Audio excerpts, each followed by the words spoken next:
Привет! Сегодня мы рассмотрим 5 правил ведения любого блога, а также поговорим, зачем нужен блог, рассмотрим полезные сервисы для блогов и узнаем, сколько можно заработать на блоге. Меня зовут Андрей, это канал Storn, где мы говорим про различные аспекты блогинга. Поехали!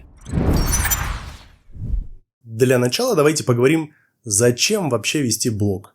Блог — это может быть текст, фото, видео, это может быть аудиоблог. И в общем и целом блог всегда это мнение автора. Блог может быть развлекательным или познавательным.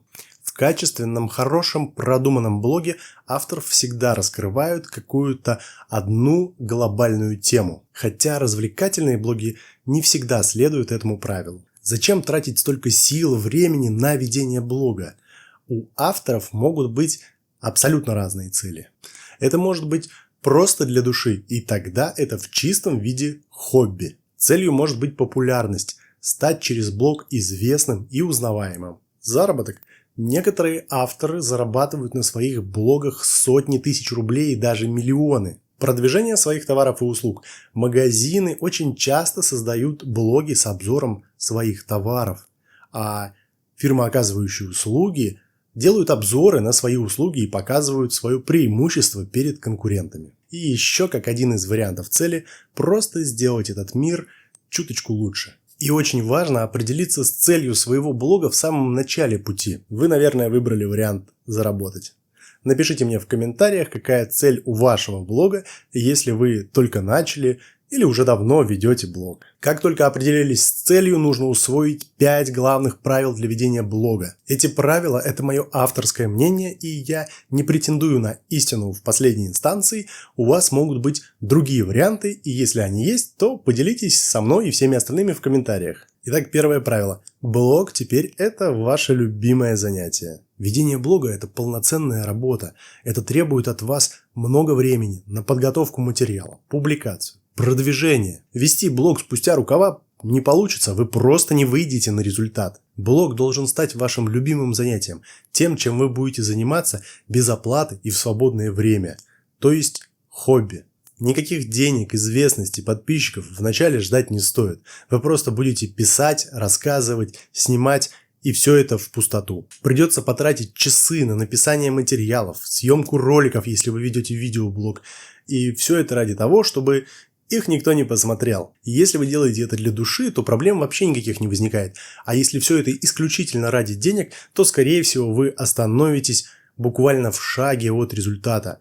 А вас система будет проверять на прочность, и у вас не будет результата до тех пор, пока вы не проникнетесь своим делом и не будете его делать не только ради денег. Самое главное, что никто вам точно не скажет, когда все получится, когда придут деньги, популярность, подписчики. Это может случиться через месяц, через полгода, через год, а может не случиться совсем, если вы неправильно выбрали направление. Второе правило – говорите, когда есть что сказать. Блог – это раскрытие выбранной темы. Тема может быть любая, но она должна быть объемная, иначе ваши идеи по созданию контента быстро закончатся, тема просто себя исчерпает. Ну, например, рассказывать про глазированные сырки из супермаркета слишком узко, а в принципе про продукты из супермаркетов в самый раз.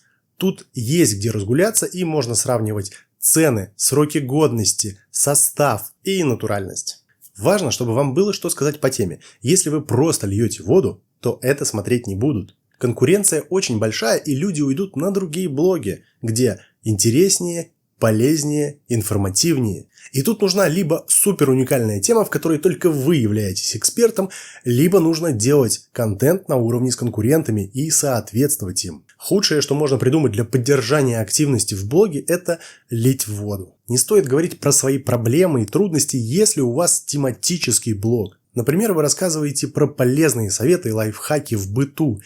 Люди подписываются на вас для того, чтобы получить полезные и интересные материалы по теме. И не обманывайте их ожидания, рассказывайте то, о чем изначально заявили. Да и вообще не обманывайте, не притворяйтесь, рано или поздно это все вскроется и может очень сильно ударить по вашей репутации. Третий совет – не меняйте тему. Вам может быть интересно огромное количество тем. И это нормально. Но для блога нужно выбрать всего одну. И если вы начнете рассказывать обо всем подряд, то опять обманете ожидания своих подписчиков. Представьте, что сначала вы рассказываете про то, как печь блины, потом про автомобили, а следом про рыбалку. Естественно, ваша аудитория, у которой все интересы совпадают с вами и которым будет интересно смотреть разноплановый контент, эта аудитория очень маленькая. И поэтому вы заранее сразу же ограничиваете свою аудиторию.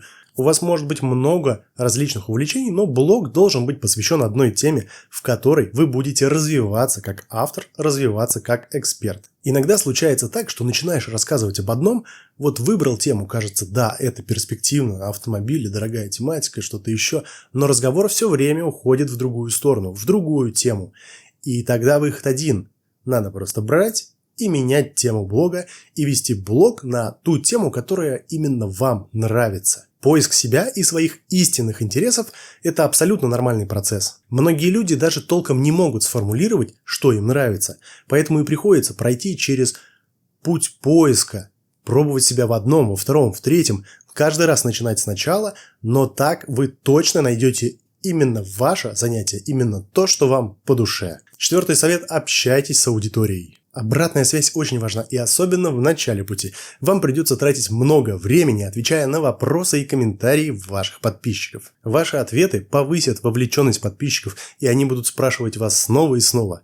А вам придется снова и снова отвечать. Старайтесь ответить на каждый комментарий, только если он не токсичный. Во-первых, это очень положительно сказывается на вашей репутации, но только если вы отвечаете конструктивно и по теме, и не оскорбляете других людей. Во-вторых, алгоритмы поисковых сетей отслеживают вовлеченность подписчиков и лучше ранжируют материалы с высокой вовлеченностью. А это значит, что ваши посты наберут больше лайков, ваши статьи будут выше в поисковой выдаче, а ваши видео покажут большей аудитории. На самом деле никто точно не знает, как работают алгоритмы, и обмануть их вряд ли получится.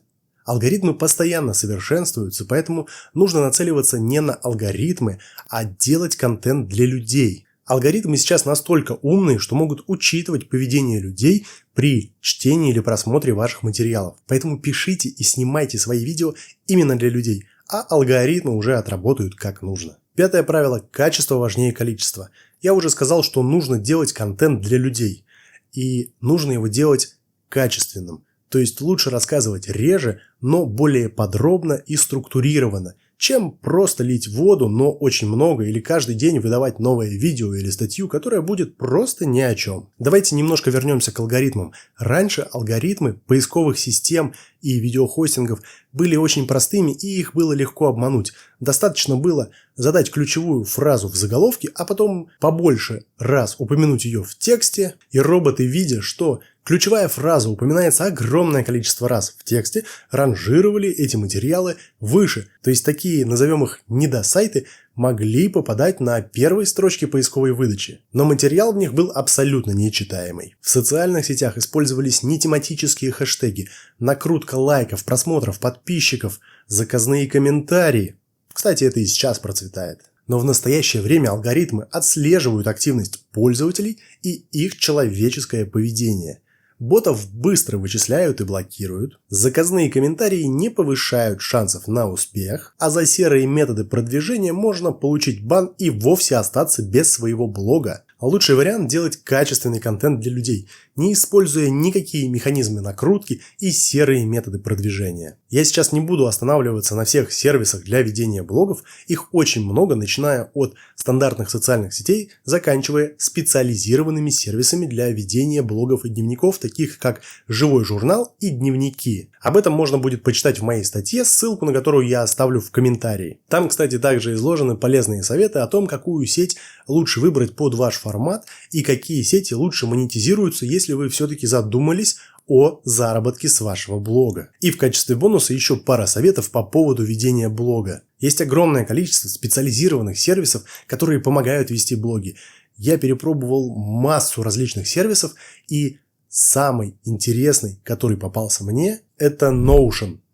Название не очень распространенное, о нем не очень много есть в интернете, но это действительно классный сервис. По сути, это конструктор, как Лего, из которого вы можете построить дом, автомобиль, лужайку, космический корабль. В нем есть все, что нужно, все самое необходимое и даже больше. Вы можете планировать ваши публикации. В каждой карточке публикаций можно настроить любые поля, теги, даты публикаций, категории, перекрестные ссылки. Это просто необыкновенный инструмент, его стоит попробовать, хотя бы потому, что он абсолютно бесплатный. Есть платная версия, но для ведения блога я вам с уверенностью заявляю, что достаточно бесплатной версии. Кроме того, есть интеграция с различными дополнительными сервисами, начиная от Google Диска и заканчивая чем-нибудь совсем фантастическим. И еще 2 полезных сервиса для создания изображений и миниатюр. Ими очень удобно пользоваться, если вы не профессионально владеете фотошопом, а вам необходимо быстренько сделать какие-нибудь интересные изображения для вашего сайта или заставочки на YouTube. Ну а также ВКонтакте, Facebook, Instagram и вообще для любой социальной сети практически. Там есть уже предустановленные форматы, и изображения можно автоматически подгонять под разные социальные сети. То есть ваш макет автоматически будет менять формат в зависимости от того, для какой социальной сети вы хотите его разместить. И там огромное количество уже готовых шаблонов, а в платной версии их вообще, мне кажется, бесконечное множество. Это сервисы Canva и Vista Create. Vista Create раньше назывался Крелла. Это то, что точно пригодится для любого блога в любой социальной сети и даже на личном сайте. Кроме этого, есть еще очень полезные дополнительные сервисы для YouTube, ВКонтакте, Instagram, но о них мы будем говорить в следующих видео, если эта тема для вас интересна. А чтобы узнать это, я попрошу вас ответить на простой вопрос. Интересна вам эта тема?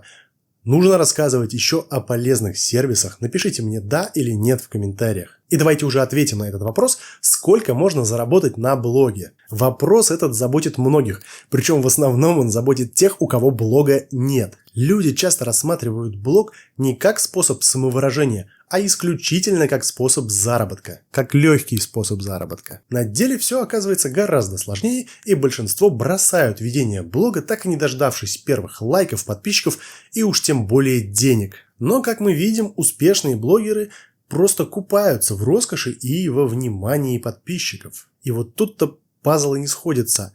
А проблема в том, что мы видим только верхушку айсберга. Мы видим успех и деньги. Мы не видим упорной работы в течение нескольких лет. Мы не знаем, что происходит вне съемок. На блогах, правда, можно заработать много, даже неприлично много. Только учитывайте, что для этого придется много и усердно работать. И нет никаких гарантий, что у вас все получится. Это как инвестиции в стартап.